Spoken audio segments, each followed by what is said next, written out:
பொதுவாக வெற்றிடத்தை காற்று மட்டுமே நிரப்பும். அதுபோலவே அரசியல் வெளியில் ஏற்படும் வெற்றிடத்தை காத்திரமான தலைவன் மட்டுமே நிரப்புவார். அரசியல் உலகின் அறமும் அதுதான், தவமும் அதுதான், வரமும் அதுதான். தமிழக அரசியலில் மக்களுக்கு கவசமாக இருந்த மாபெரும் ஆளுமைகள் மறைந்த பின்னர் தமிழக அரசியல் களத்தில் ஒரு பெரும் வெற்றிடம் ஏற்பட்டது. அதை நிரப்ப வேண்டிய அவசியமும் அத்தியாவசியமும் உருவானது. காலம் தன் தேவையை தானே நிறைவேற்றிக் கொள்ளும். அந்த அடிப்படையில் ஓர் அரசியல் தேவை ஏற்படும் போதுதான் மாபெரும் அரசியல் இயக்கம் தோன்றும். அப்படி தமிழக அரசியல் களத்தின் தேவைக்காக உதித்த இயக்கம்தான் தமிழக வெற்றிக் கழகம். இந்த இயக்கத்தின் காத்திரம் மிக்க, வசீகரம் மிக்க, ஆளுமை மிக்க தலைமைதான் நம் வெற்றி தலைவர் விஜய் அவர்கள்.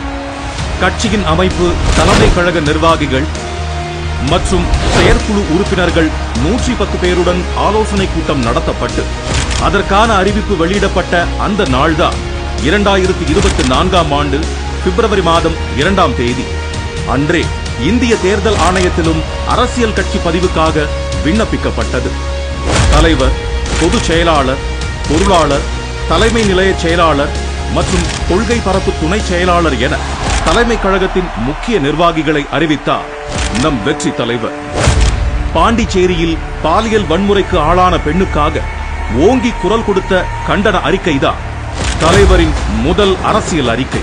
பெண்களுக்கான முக்கியத்துவத்தை கழகத்தின் தன் இயல்பாகவே ஆக்கினார் நம் வெற்றி தலைவர்.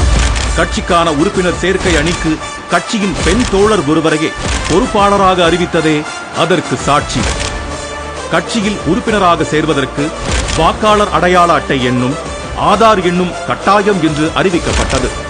உறுப்பினர் சேர்க்கைக்கென தனி செயலி ஒன்று மகளிர் தினத்தன்று அறிமுகப்படுத்தப்பட்டது. தனி செயலி அறிவிக்கப்பட்ட சில மணி நேரங்களிலேயே கட்சியின் உறுப்பினர்களின் எண்ணிக்கை பல லட்சங்களாக உயர்ந்தது.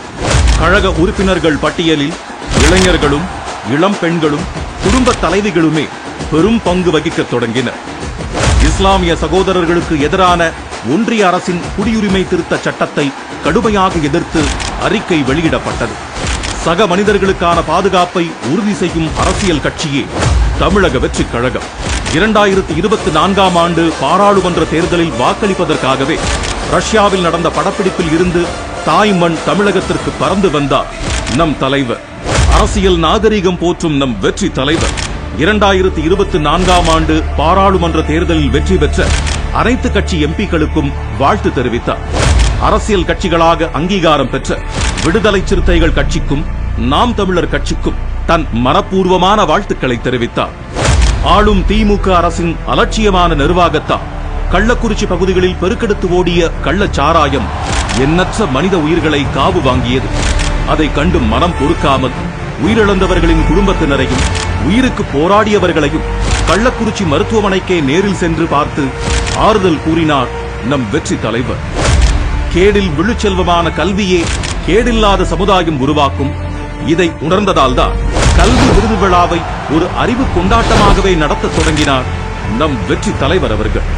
பகுஜன் சமாஜ் கட்சியின் தமிழ்நாடு மாநில தலைவரான திரு ஆம்ஸ்ட்ராங் அவர்கள் நடு ரோட்டில் வெட்டி படுகொலை செய்யப்பட்டார். திமுக அரசின் சட்டம் ஒழுங்கு சீர்கேட்டால் நடந்த இப்படுகொலைக்கு தமிழக வெற்றிக் கழகம் தன் கடும் கண்டனங்களை பதிவு செய்தது.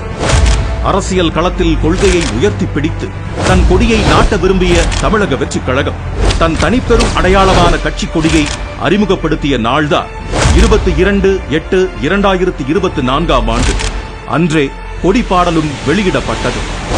தமிழக வெற்றிக் கழகத்தின் கட்சி பதிவு கோரிக்கையை ஏற்ற இந்திய தேர்தல் ஆணையம் கழகத்தை அரசியல் கட்சியாக பதிவு செய்து அதற்கான அனுமதியையும் சட்டப்பூர்வமாக வழங்கியது. தந்தை பெரியாரின் பிறந்த நாள் அன்று சிங்கத்தின் குகைக்கே சென்று சிறப்பு செய்தது போல தந்தை பெரியார் உலவிய பெரியார் திடலுக்கே சென்று மலர் மரியாதை செய்தார் நம் தமிழக வெற்றிக் கழக தலைவர். கட்சியின் கொள்கைகளை, செயல் திட்டங்களை அறிவிக்க கட்சியின் முதல் மாநில மாநாட்டை விழுப்புரம் மாவட்டம் விக்கிரவாண்டி அருகில் உள்ள வி சாலையில் நடத்த முடிவெடுத்தார் நம் தலைவர். அந்த மாநாட்டிற்கு வெற்றி கொள்கை திருவிழா என்றும் பெயர் சூட்டினார். அதற்கான அறிவிப்பையும் வெளியிட்டார். மாநாட்டு பணிகளுக்கான கால்கோள் விழாவே ஒரு மண்டல மாநாடு போலவே இருந்ததை கண்டு ஊடகங்களும் அரசியல் கட்சிகளும் வியந்தன. சென்னை மெரினாவில் நடந்த இந்திய விமானப்படை சாகச நிகழ்ச்சியில் அடிப்படை வசதிகளையும் பாதுகாப்பு முன்னேற்பாடுகளையும் கூட செய்யாமல் அலட்சியம் காட்டியது தற்போதைய ஆளும் அரசு. அதனால் பல மனித உயிர்கள் பலியாகின. அந்நிகழ்வின் போது உயிரிழந்தோருக்கு ஆறுதலையும் அரசுக்கு கடும் கண்டனங்களையும் கழக தலைவர் தெரிவித்தார். மாநாட்டு திடல் பணிகள் நடக்கும் வேளையில் கழக மாநாட்டிற்கு தொண்டர்களை அழைப்பதற்காக அறிஞர் அண்ணாவின் கடித முறையை கையில் எடுத்தார் நம் வெற்றி தலைவர். அவர் எழுதிய 3 கடிதங்களும் அரசியல் அரங்கில் விவாதங்களையும் தொடங்கி வைத்தன. மாநாட்டில் கழகத்தின் கொள்கை தலைவர்களை அரசியல் உலகமே அதிர அறிவித்தார் நம் வெற்றி தலைவர். கொள்கைகளையும் செயல் திட்டங்களையும் கட்சியின் தோழர்களை வைத்தே அறிவிக்க வைத்தார்.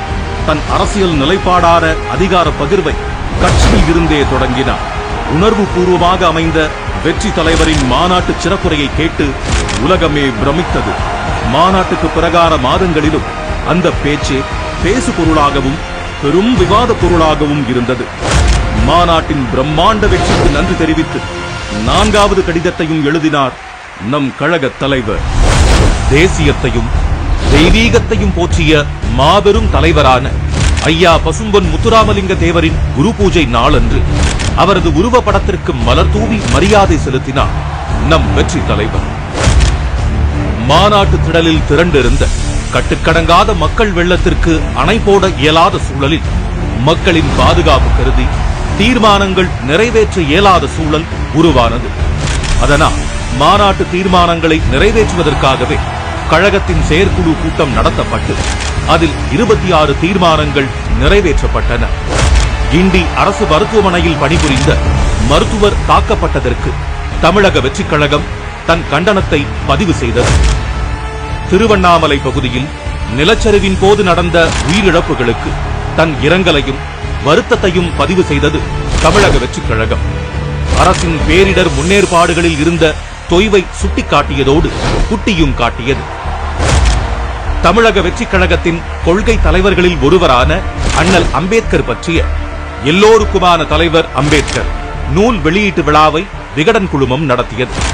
விழாவில் நூலை வெளியிட்டு பேசினார் நம் வெற்றி தலைவர்.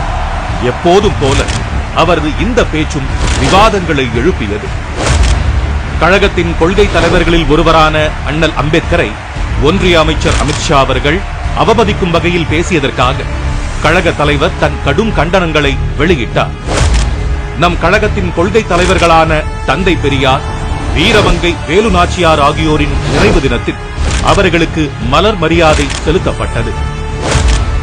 அண்ணா பல்கலைக்கழக மாணவிக்கு நேர்ந்த பாலியல் வன்கொடுமைக்கு தமிழக வெற்றிக் கழகம் தன் கண்டனங்களை தெரிவித்தது.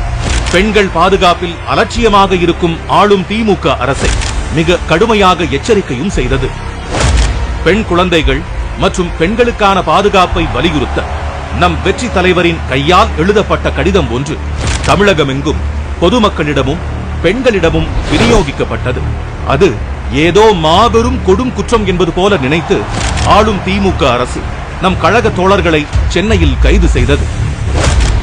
மாநில தன்னாட்சி உரிமையில் மாறாத நிலைப்பாடு கொண்ட நம் கழகம் ஆளுநர் பதவியை அறவே எதிர்க்கிறது. இருந்தும் அரசியல் சாசனப்படி நியமிக்கப்பட்ட ஆளுநர் ஒருவர் தமிழகத்தில் இருப்பதால் அவரே பல்கலைக்கழகங்களின் வேந்தரும் என்பதால் அண்ணா பல்கலைக்கழக மாணவிக்கு நேர்ந்த பாலியல் வன்கொடுமைக்கு நியாயம் கேட்டும் பெண்கள் பாதுகாப்பை தமிழ்நாட்டில் உறுதி செய்ய வேண்டி தற்போதைய தமிழக அரசை வற்புறுத்த கோரியும் ஆளுநரிடம் மனு அளிக்கப்பட்டது. வீரமங்கை வேலு நாச்சியாரின் பிறந்த நாள் அன்று அவருக்கு மலர் வணக்கம் செலுத்தப்பட்டது. தமிழக சட்டமன்றத்தில் தமிழ்தாய் வாழ்த்தை அலட்சியப்படுத்தி அவமதித்த ஆளுநருக்கு கண்டனமும், சட்டமன்ற பேரவை நிகழ்வுகளை நேரலை செய்ய துணியாத திமுக அரசிற்கு கண்டனமும் தெரிவிக்கப்பட்டது. நீட் தேர்வை ரத்து செய்வதே முதல் வேலை என்று சொல்லி மக்களை ஏமாற்றி ஆட்சிக்கு வந்த திமுக ஆட்சிக்கு வந்த 4வது ஆண்டில் நீட் தேர்வை ரத்து செய்யும் அதிகாரம் தங்களிடம் இல்லை என்று அறிவித்தது. இது அப்பட்டமான ஏமாற்று வேலை என்று அதிகாரத்தின் பிடரி பிடித்து உலுக்கினார் நம் தலைவர். காஞ்சிபுரம் மாவட்டம் பரந்தூர் பகுதியில் மக்களின் வாழ்வாதாரமான விவசாய நிலங்களை, வாழிடங்களை, இயற்கை நீர்நிலைகளை அழித்து புதிய விமான நிலையம் அமைக்க அரசு முடிவெடுத்தது. வெகுண்டெழுந்த அப்பகுதி மக்கள் 3 வருடங்களாக போராடி தங்கள் எதிர்ப்பை தெரிவித்து வருகின்றனர்.